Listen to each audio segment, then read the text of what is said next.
Hello everyone, আমি আবার একটা ভ্লগ নিয়ে চলে এলাম। তো আমি যাচ্ছিলাম বেলুড় মঠ। ঠিক আছে, হঠাৎ ইচ্ছা করছিল, অনেক দিন আগে থেকে ইচ্ছা করছিল যাব কিন্তু যাওয়া হচ্ছিল না।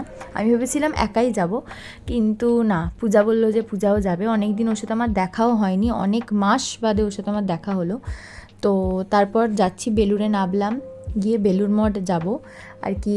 তারপরে গেলাম, এই যে টোটো করে যাচ্ছি বেলুড় মঠে। আমি অনেক দিন বাদে গেছি, অনেক দিন না তাও বলবো অনেক বছর বাদে গেছি। কেন জানি না, ওখানে গেলে না একটা শান্তি ফিল হয়, মনে হয় যেন এত ঝানঝট, এত ঝামেলা, এত কিছুর মধ্যে থেকে যেন একটু শান্তি পাই। কিন্তু এখন ওই জায়গাটা ঠিক কীরকম হয়ে গেছে জানো, ঠিক এইরকম চারিদিকটা লোকে লোকারণ্য। আর স্পেশালি সেই দিনটা ছিল সানডে, কারণ সানডে ছাড়া তো আমি ছুটি পাবো না, তাই জন্য আমাকে এইভাবেই যেতে হয়েছিল।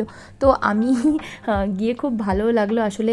সোম থেকে শুক্র শনি পর্যন্ত টানা পড়ানো থাকে, হাজারটা কাজ থাকে, তো একটু রিফ্রেশমেন্টের মানুষের দরকার হয়। এই যে এখান দিয়ে ঢুকছি আমরা, তো অনেক মজা করলাম গিয়ে। নিজে নিজে আমি একাই ভিডিও করছিলাম, ঠিক আছে। তো ও বললো না আমাকেও নিতে হবে, তো আমি ওকে নিলাম।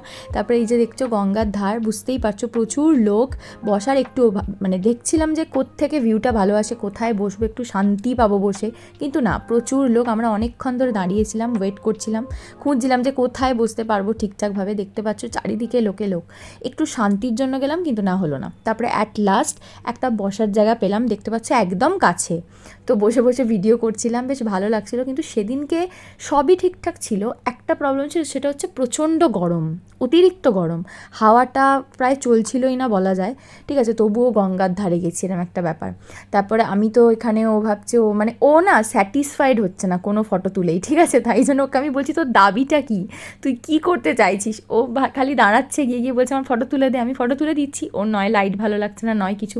তারপরে ফেড আপ হয়ে ফটো তুলতে না পেরে দুজন মিলে পাগলামি করতে শুরু করলাম। দেখতেই পারছো আমাকে, আমি এরমভাবে খুব কমই থাকি, মানে আমি থাকি অফ ক্যামেরা, কিন্তু অন ক্যামেরা মানে আমি যখন ব্লগ বানাই তখন এরকম থাকি না। এটা এরকম ফার্স্ট টাইম ছ্যাবলামি করছি ওর সাথে আমি। তারপরে এই যে ছোটোখাটো মুহূর্ত, ইয়ার্কি ঠাট্টা। তারপরে আমি ওকে বলছিলাম এই গাছটার এখানে দাঁড়িয়ে আমি একটা ফটো তুলবো না, কিন্তু আমাকে তুলে দিল না। যাই হোক, তারপরে যাইও নি। ওখানে দেখতে পাচ্ছ লোকগুলো এখন বেরোচ্ছে, তার মানে কত লোক, বেলুড় মঠে প্রচুর লোক হয়ে গেছে। তারপরে ওখান থেকে ফিরে গেলাম, একটুখানির জন্যই গেছিলাম। এই যে বেলুড় স্টেশনে দাঁড়িয়েছিলাম, অপেক্ষা করছিলাম ট্রেন আসার জন্য। ট্রেনে করে তারপরে বাড়ি চলে এলাম। ব্লগটা ভালো লাগলে like, comment, share and subscribe my channel.